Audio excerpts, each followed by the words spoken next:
Monday. I'm not a fan of Mondays, really. It's Plus Sports and Plus TV Africa. My name is Wale Scott. Welcome on the show. Now, and of course, Mayawa is not making it any easier for me either. It's just compounding my Monday. Okay, welcome on the show. Now, match day one of the Nigeria Professional Football League was marred by some drama at the Muhammad Diko Stadium, Katsina, and Dikpo Dina Stadium in Ijebu-Ode.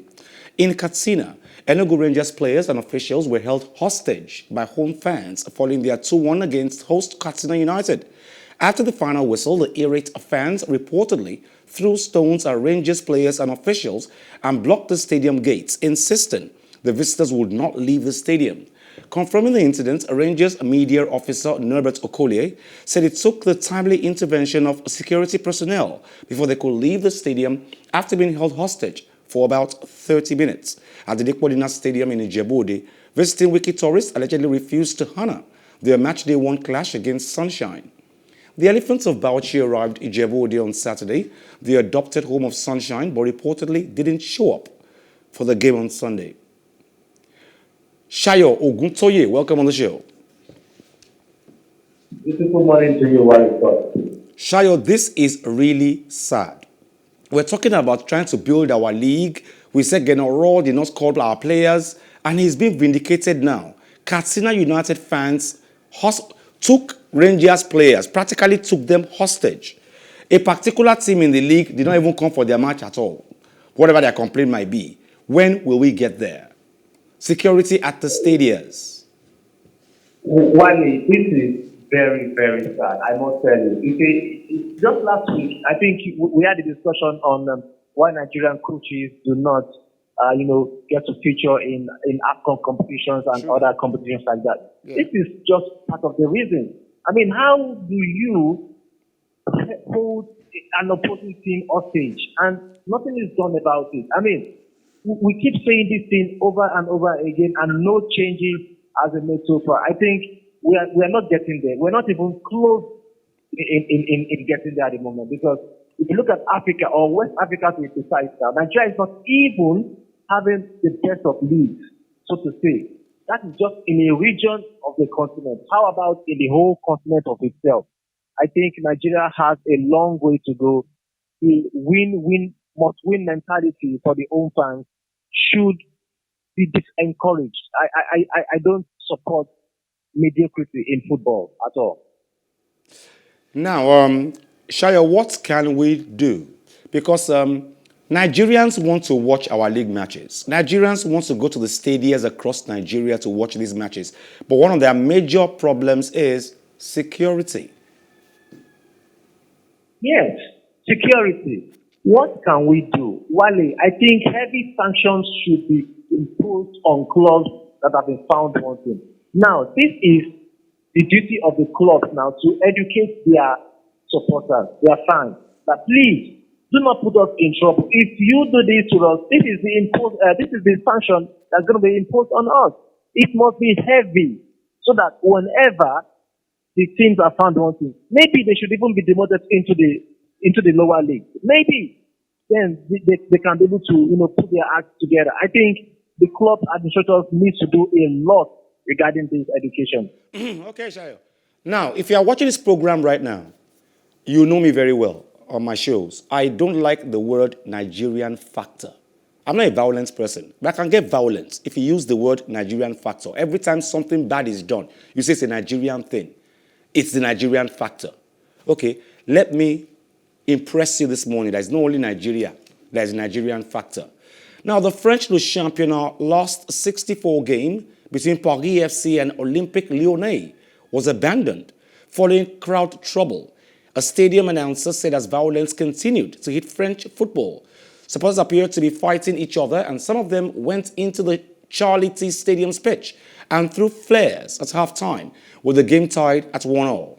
After 45 minutes, the stadium announcer came into the field to ask fans to please leave the arena. Lyon were docked 1 point in the French Ligue Championnat after the home game against Olympique de Marseille was abandoned last month after Marseille's Dimitri Payet had been hit by a bottle thrown from the stands. Now, French football has been marred by crowd trouble.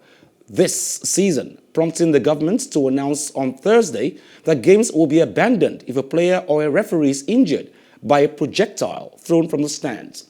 Among other measures, the government said a decision on whether to abandon a game after any crowd incident will be taken within a maximum 30 minutes after it occurred.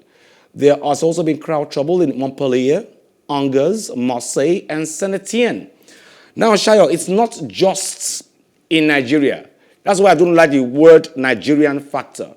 A game was abandoned over the weekend in Paris.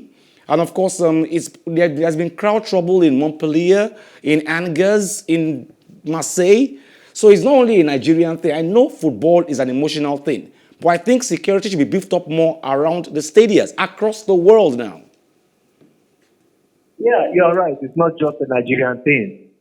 We have some high-profile matches in France, like the one that happened recently. Paris, even Marseille and Lyon also, they have this, this pedigree of having fights in their games. But this does not happen officially. It doesn't happen every time in France. But in Nigeria, like in a season, we have it it's so common. It's so common in Nigeria. Now, I'm not narrowing it down. You are now somebody who is saying that the Nigerian factor, Abi. I've just given you a French factor now. Okay. Now, I admit to the fact that this is not just a Nigerian thing. It's all over. Everywhere. We have some games whereby it's everywhere, actually. It's everywhere. But it's more in some places than the other. It's more in Nigeria than in France. That's just a fact. Before I go to the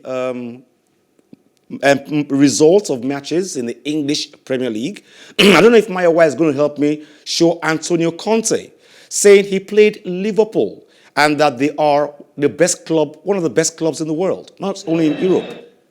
While we look at the results of the English Premier League, Shayo, let me ask you, I'm laughing at this.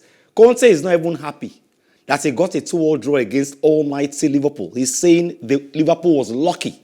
Come on. Yes, I want to agree with Conte on that. If you look at the match stats, I think Liverpool were fortunate to have come out with a draw there. I think Tottenham were all over them, and Tottenham lost 5 big chances. Imagine just if one of those chances had gone in, maybe we would have been talking about a 3 or 4-2 scoreline. So I think this is the Conte factor into the EPL now. Before now, Liverpool have been beating anyone that comes their way. Remember United, 5-0, and the result just keeps coming in their favor. But they met a Tottenham side who were resolute to score first, and they had to still come back to steal a point. So I think Liverpool, to an extent, yes, they were fortunate to have come out with a draw in that game. Okay, let's look at the results of matches played over the weekend in the English Premier League. We just discussed Liverpool against Tottenham. Under Conte, they've become mercurial. Now, Aston Villa against Burnley was postponed. Now, Leeds United lost to Arsenal 4-0. Arsenal traveled to Leeds. Now, Shayo, some people thought Leeds would give Arsenal a run for their money. It didn't happen. Yes. I was also surprised myself. I didn't see it coming. I think Arsenal was just were the better side. They blew Leeds out, 4-1, and even the goal Leeds scored was just a penalty from Rafinha. Arsenal on the night were sumptuous. They were a delight to behold. I think Arteta is doing great wonders for the club Arsenal, and I think he's also not rated as he's supposed to be rated. I think Arsenal are going places this season. Okay, now Manchester City, the English Galacticos, went to Newcastle and beat them silly, 4-0. Indeed, too. We expect the results. I was even expecting Foden to come into the mix due to my FPL. It was a great game for them, really a great game. The likes of Cancelo making a name for himself. I think City might just win this league this season because Chelsea have been blowing hot and cold. I thought what's his name now, the Chelsea coach, said that he was building a team that no one would be happy to face. But right now, people are happy to face Chelsea. people are not happy to face City at the moment. Now, Thomas Tuchel and his Genge pressing, that's what they call it. They are not scoring goals. They are playing very good football. They are Genge pressing, yes, but they are not scoring goals. Wolves against Chelsea, goalless. Nobody could get a goal, and Lukaku could not be found. Yeah, Lukaku, ever since coming to the Premier League, the first few weeks, he banged in goals, but ever since he's gone on a goal drought, Chelsea also have not been finding form of late, especially in their final third. Their defense also has been shipping in goals like no man's business. So on the night, they were not able to score, they were not able to concede. A good one for Wolves, but not a good one for Chelsea. Chelsea should be winning games like this if they want to actually win the Premier League title. Okay, Shayo, stay with us. Now, on the show, I got a message from someone last night. He said, sometimes on the show, I sound like I'm warning you instead of advising you. Most times, I am warning you. Omicron COVID-19 is real. So please mask up and stay safe. It's not advice, it's a warning. Now, fans lined up in London to watch home side Crystal Palace take on Southampton in the Premier League mostly voiced support for the measures, though some did dissent. Parliament passed the new rules on Tuesday through 99 members of Johnson's ruling Conservative Party voted against them in a sign of increasing discontent with his leadership. Now, the new rules apply to unseated indoor events with 500 people or more, unseated outdoor events with over 4,000 people, and events with more than 10,000 attendees. Now, we're going to hear some supporters talking in that visual, but I'm just trying to show you the strict measures being taken against Omicron COVID-19. It is real, okay? So, Shayo, showing a few minutes ago, this is the seriousness of serious-minded countries, how they are taking on Omicron COVID-19. Look at the stringent measures being taken before you can enter the stadium to watch a match. Yeah, I want to support this. I think the Europeans, I see them as fast learners. They were able to learn fast enough from the effects of COVID-19. And this is Omicron now. And they are trying to take preventive measures into how it will not be circulated all over the country. UK, for example, now, they have actually banned entry into some countries. And also those in the countries. Now look at the measures they are taking in to get into the stadium. And also, this is one of the reasons why some games have been postponed in the EPL presently. So I think they are just trying to be tight in terms of how everything is going on regarding Omicron, because they were not tight regarding COVID-19, and that's why we had a total lockdown all over the world. So I think it's a good one. It's a step in the right direction, and they should continue in this routine.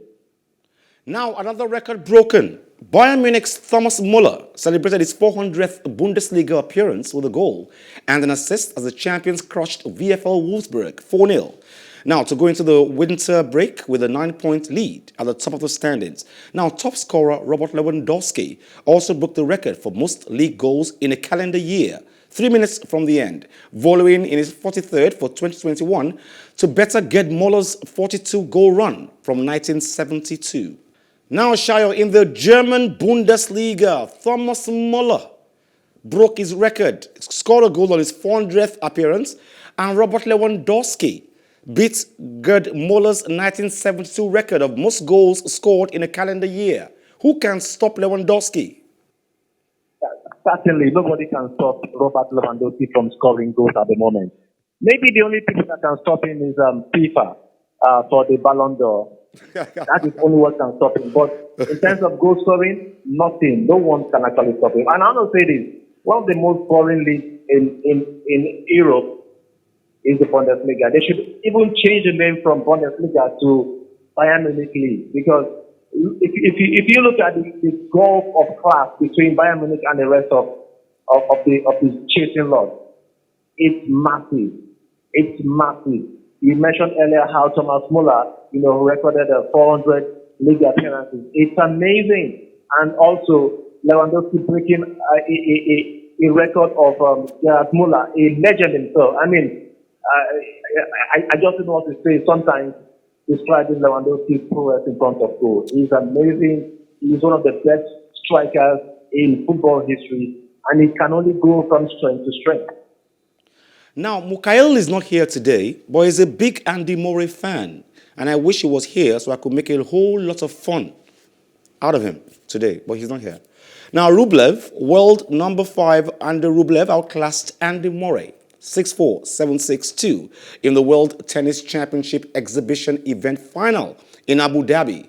Now, both players held their opening 2 services games, but Rublev edged ahead when he broke. Murray in the 5th game after a series of fiercely fought rallies from the back of the court. 24-year-old Russian ran Murray ragged with his powerful ground strokes, but the Briton managed to hold on before Rublev's pressure paid off, and he took the set with a stunning forehand down the line.